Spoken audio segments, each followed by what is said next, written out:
Guys, how are you? Happy Sunday, my people. Achọrọ m ikwu n'Igbo, asị m ka njụọ ndị Igbo anyị onye mere unu ife a. Kedu ka ndị Igbo ga-esi na-abụ ha rụọ ụlọ, ha mee mgba ya fence, ha mee ntinye door, ha mee ntinye window, ha biri n'ime ya. Ihe nji ekwu ihe anụ abụ like na ndị Igbo ga-alụ afịa, lụsị afịa niile fa ga-alụ with billions of naira. Were afia millions and billions of naira kpọnyesia na da afia mana fa ye protect da afia. Since eji mom nji boro mmadụ afia na agba ọkụ afia ndị Igbo. Na-achọ ịjụ onye mere unu ife a. Even at this 21st century, still unu nọkwa the same way. Oya ba afia gba ọkụ oda aboda dem. Because na common sense aka agwago ndị Igbo na this is time ịbịa na main market Onitsha unu nwe security unu akwụfụ ụgwọ.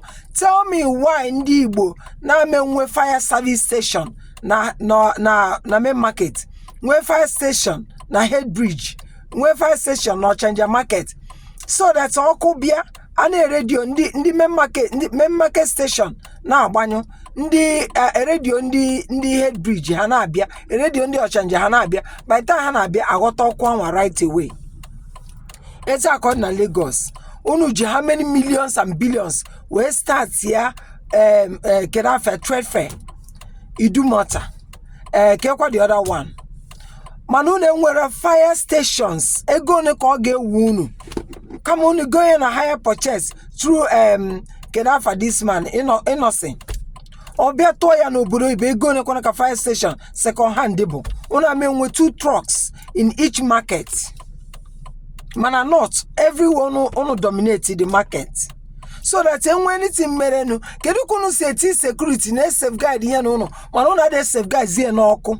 Every year people na mandi bire go na bank, mandi bire everywhere. Ọkụ ha afia ha gba ọkụ. Common sense adịrọ ndị Igbo n'ime. Common sense.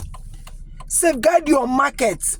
Like emerana ozugbo mmiri ga-adị enwenu ndị na-alụ ebe ahụ already. The drivers no 24/7 a na-akwụ ha ụgwọ.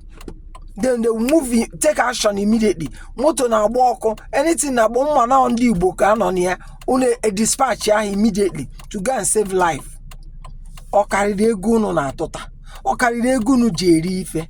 Just tụkọ na ego etesa na eje main market ka ngoro ihe. Ọ bụ na mgbe anyị ji bịa sị na ime mepe store.